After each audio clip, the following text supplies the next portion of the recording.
تمرير. لكم خبر حصري، خبر طازج، خبر ذاته من نوع ابو كديس ذاك. اجهزه الامن اول حاجه يكشف. نحن في الوكاله اوم ذاتها، وكاله الانباء اوما، قال لك شنو؟ اجهزه الامن في الدوله تحبط محاوله غير مشروعه لتمرير كميه من العتاد العسكري الى الجيش السوداني، ونحن نتضامن معاكم في الاحباط ده. ايوه، لا يمكن تسمحوا بانه الارض حقتكم تكون عباره عن ساحه لتمرير الاسلحه لده وكده. لا، الكلام دي خطوه ممتازه. هنا الشغل ده، هناك دي وكاله الانباء الاماراتيه قالت انه الاجهزه بتاعت الامن ما شاء الله اشتغلت في الدوله تحبط محاوله غير مشروعه لتمرير كميه من العتاد العسكري للجيش السوداني. معناها انتوا اي عتاد عسكري غير مشروع بتحبطوا. معناها اللي بيمشي ده مشروع، نكون واضحين نحن. اللي انتوا ما احبطتوا معناه مشروع. طيب انتوا حاليا قالتوا في اسلحه كان داري يمرروها للجيش السوداني، احبطتوا الحاجه دي، مبروك. طيب الاسلحه المشت للدعم السريع ما احبطتوها، معناها كانت مشروعه، صح؟ ما نحن قدمنا الادله. لكن تعال شوف والله العظيم التحقيق اللي عمله بتاع النيابه، الشغل ده شغل ما متقن. ده زول ما مخضرم العمل الشغل ده بصراحه كده. ده شغل بتاع 2 ريال، ده شغل بتاع 2 درهم اظن. ابو ظبي في 30 ابريل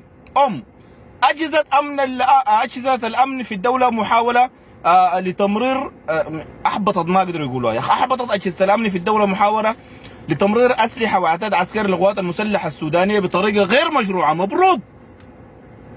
وقال النائب العام دكتور حمد سيف الشامي ان اجهزه الامن في الدوله تمكنت من احباط محاوله تمرير كميه من العتاد العسكري للقوات المسلحه بعد القبض على اعضاء خليه متورطين في عمليه الوساطه والسمسره والاتجار غير المشروع في العتاد العسكري. شوف، قبضوا كميه من الناس، تمام، حسب كلامهم، تمام.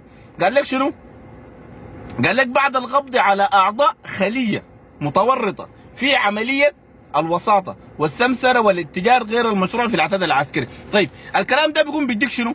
انه كان في ناس داخل الامارات هناك تابعين للقوات المسلحه على حسب ما يزعمون، شغالين شغل بتاع سمسره، عاملين لهم خليه بتاع السمسره وصفقات وكده في عتاد عسكري. طيب هنا في سؤال جوهري بيجي وسؤال كوني، هم هناك عمليه السمسره الشغالين نادي بيشتروا عتاد من سوق اماراتي، يعني الامارات هناك في سوق بتبيع فيه اسلحه، هم بيشيلوا الاسلحه دي وبرسلوها للسودان، ولا السمسره والوساطه قاعد يسووها كيف؟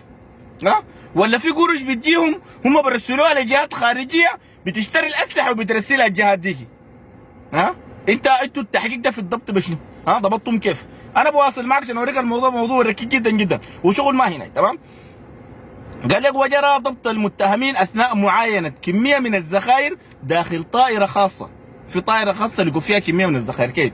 طيب كانت تحمل نحو 5 ملايين قطعه ذخيره عيار كده من نوع المهم من العتاد العسكري في احد مطارات الدوله، بالاضافه الى ضبط جزء من متحصلات الصفقه الماليه بحوزه 2 من المتهمين داخل غرفهم الخاصه باحد الفنادق. شوف، لقوا طياره خاصه في المطار بتاعهم، الطياره دي فيها اسلحه وفيها ذخائر، وضبطوا واحد من المتهمين دي هناك في فندق هناك اماراتي، فندق اماراتي داخل الامارات، معاه كميه من الدولارات. نمشي قدام عشان تكون انت متابع معي يا عزيزي المستمع، تمام؟ طيب واوضح النائب العام احمد الشامي ذاك ولا سيف منو ذاك ان التحقيقات كشفت طبعا فجاه كده، كشفت تورط اعضاء الخليه مع قيادات الجيش السوداني مباشر، ما مع الميليشيا، مع قيادات الجيش السوداني مباشر كده.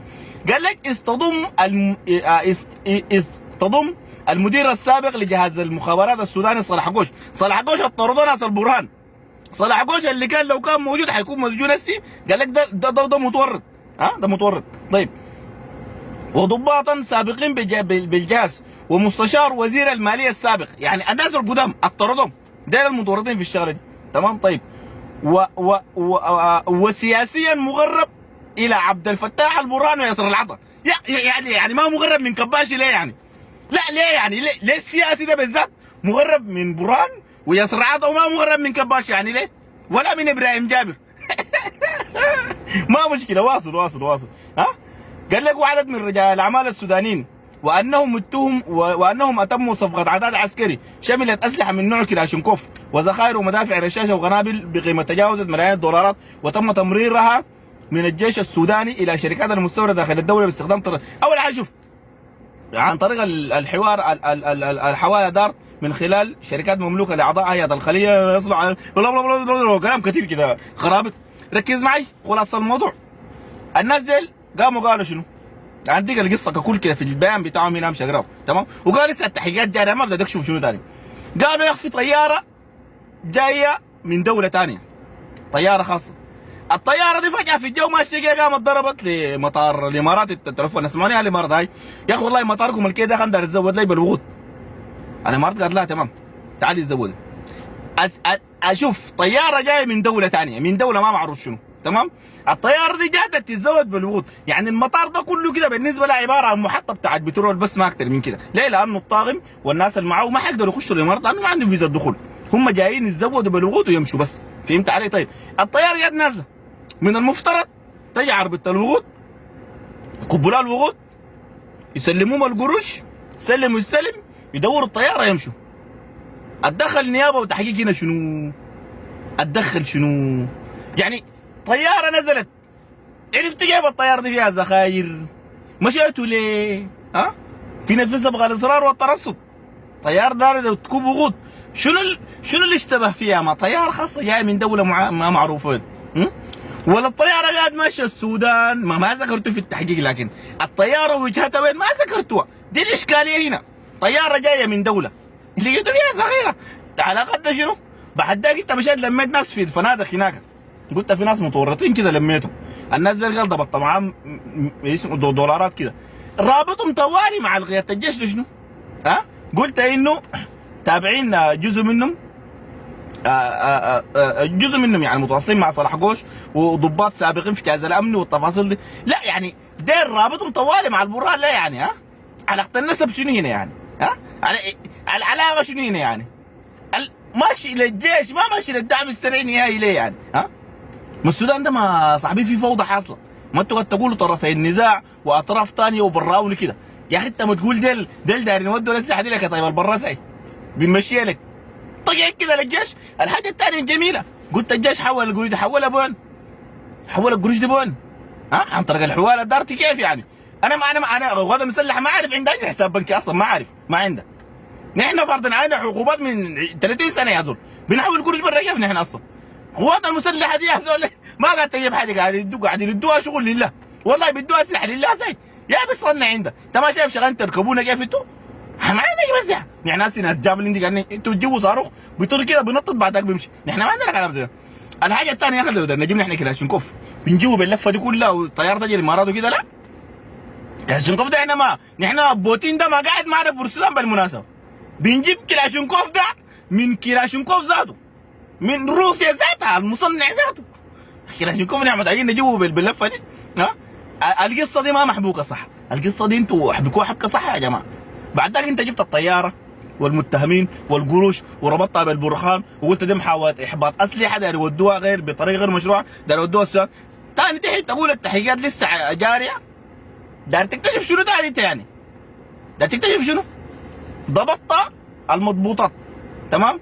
جبت المتهمين، شهادة المتهمين ربطتهم بقيادة الجيش، ربطتها دي اسلحه داير يهربوها هناك.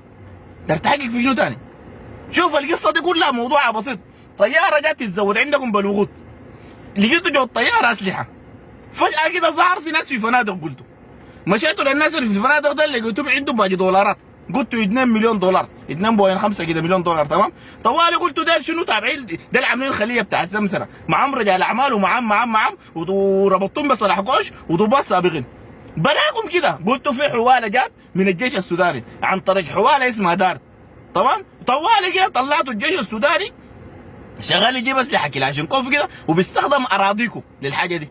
ما هو نحن نخش معاكم بنيه في محكمه العدل الدوليه، ولما نجي نقوم دار نجيب سلاح بعد نرسل القروش للدوله ويشحنوا لنا السلاح الطياره نقوم نخليها تجي تنزل عندكم يعني. بس كيف يعني نحن ما هو ما دام القروش نحن رسلناه والاسلحه اشتريناها والاسلحه بقت في طياره خاصه مفترض تجينا في السودان نقوم ننزلها في الامارات، انت تزود بالوقود، ما تزود في حته ثانيه، تزود في ايران، دي المشكله يعني